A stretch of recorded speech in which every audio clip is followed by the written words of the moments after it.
Hi guys, we're going to do integration today of logarithms with base other than e. This is our last section for the week. This will be Friday's lecture, so that's nice to know. So yeah.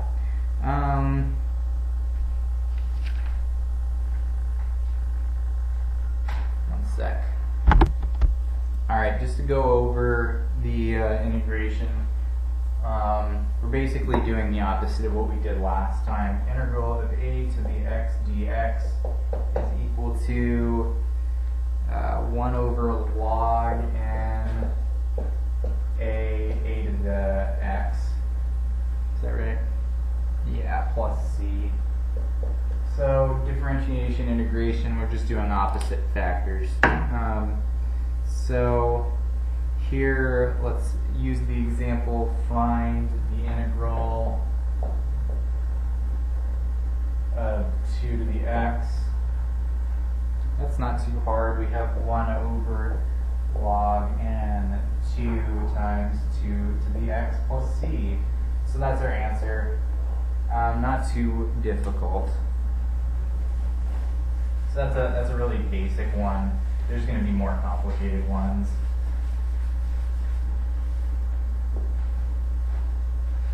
Okay, so now we talk about the power rule for real exponents. Kind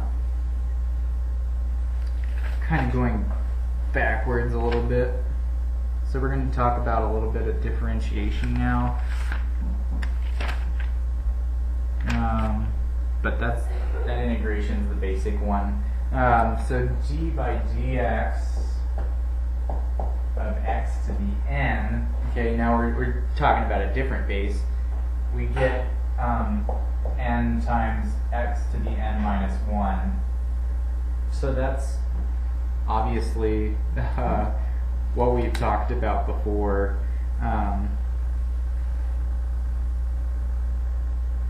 But if we have something more complicated, we have d by dx of u to the n. This is in the case that you need to do a u substitution. We get n by u, n minus 1, du by dx. So this is our way of solving things that are more complicated.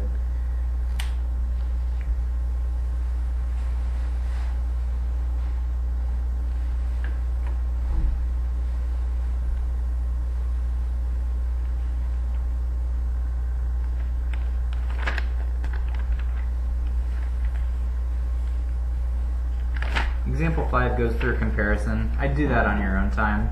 It's kind of an interesting thing. It kind of shows you what the different things are. Yeah, A is a constant, B is an exponential, C is the power rule that we just talked about, and D is a logarithmic differentiation.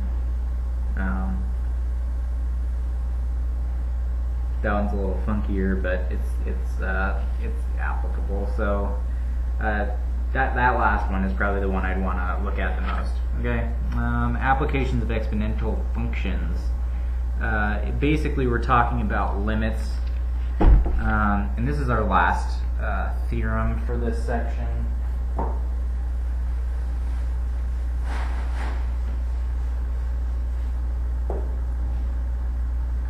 So limit of 1 plus 1 over x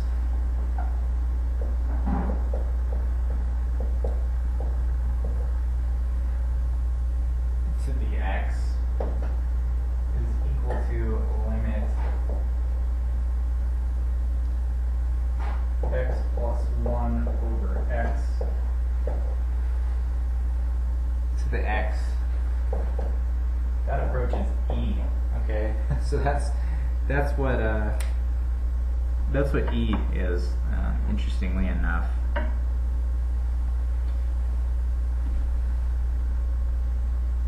So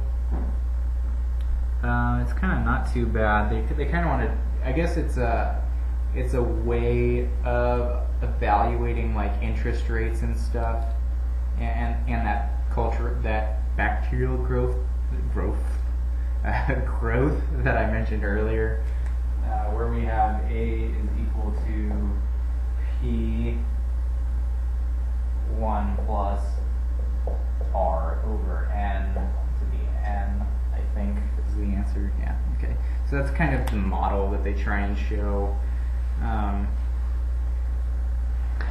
going to go through one last example.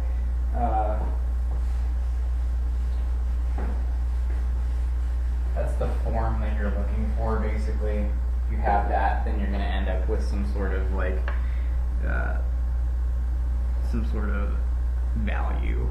Sorry if that doesn't make sense, but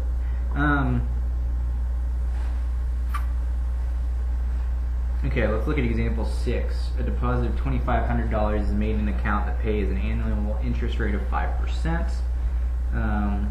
So if we look at the solution, it kind of like simplifies that equation down.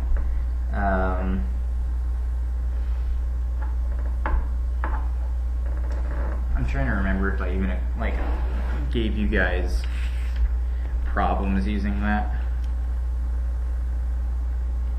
I don't think I have my book here, so I can't really answer that.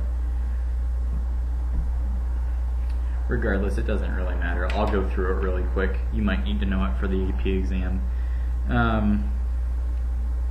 So they want to ask, they ask, what happens at the end of 5 years if the interest is compounded X, X, and X, which is quarterly, monthly, and continuously. Basically, the difference isn't extreme. So P is your initial deposit, the principal, as it were. So $2,500 is P.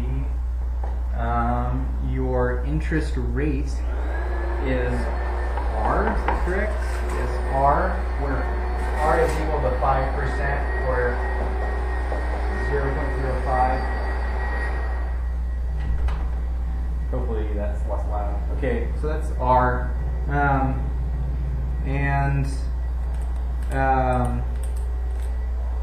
Quarterly means 1/4, so N is equal to 4.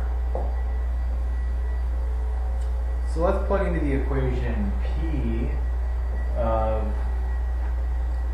1 plus R over N to the NT, or T is time here.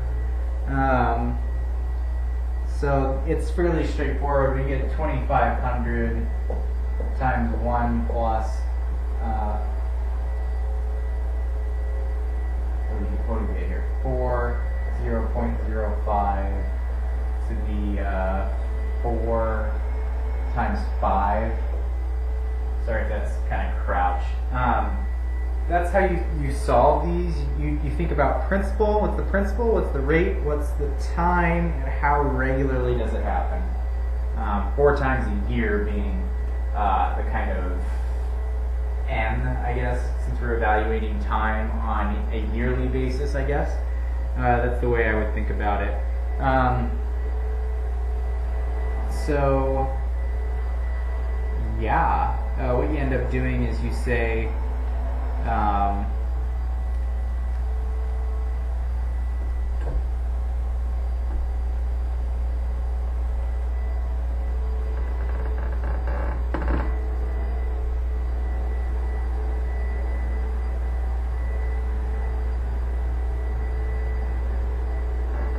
you basically take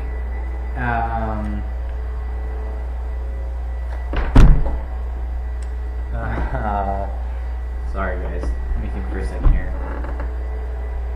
Obviously I didn't review this one very carefully before I came to it because I have to think more. It's been a long time since I've done like interest calculations.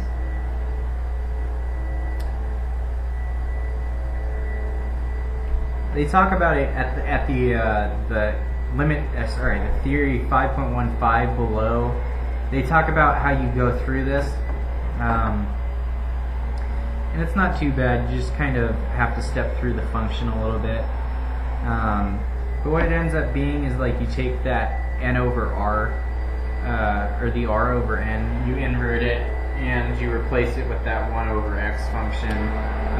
and you kind of show that we get a value for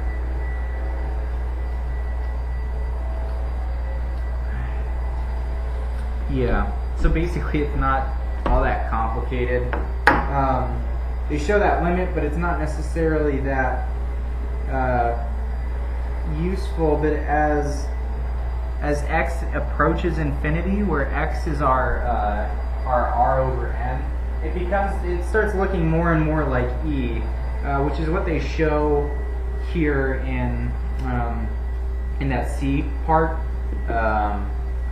So yeah, if r over n is really, really small, then it looks like e to the rt instead of e to the n, or like e to the rt.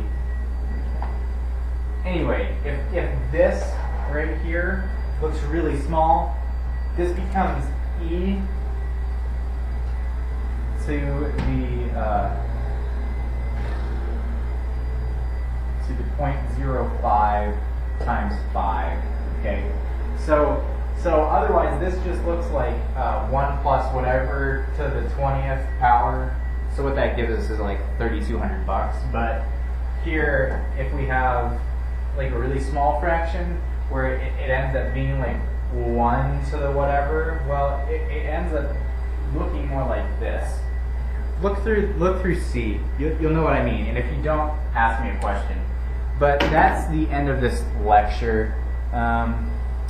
Yeah, so I'll have the study guide for you guys if you don't already have it by today, which is Friday. Well, it should be Friday. I did it on this lecture on Sunday, Super Bowl Sunday, so you should be happy you got these lectures, by the way.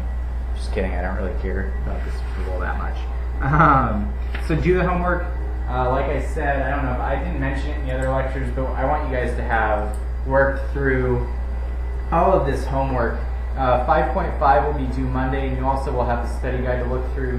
Tuesday we will have a review, and yeah, that's pretty much all you guys need to know. Wednesday we'll have that test. Okay. Ooh, Wednesday? Yeah, you can take it Wednesday. Maybe we'll talk about having it Thursday. I'll think about it. So yeah, I'll talk to you guys Tuesday and Thursday next week. And hope you guys have a lovely week, and hope you had a fun Super Bowl weekend. All right, and have a good weekend upcoming too as well. Don't study too much.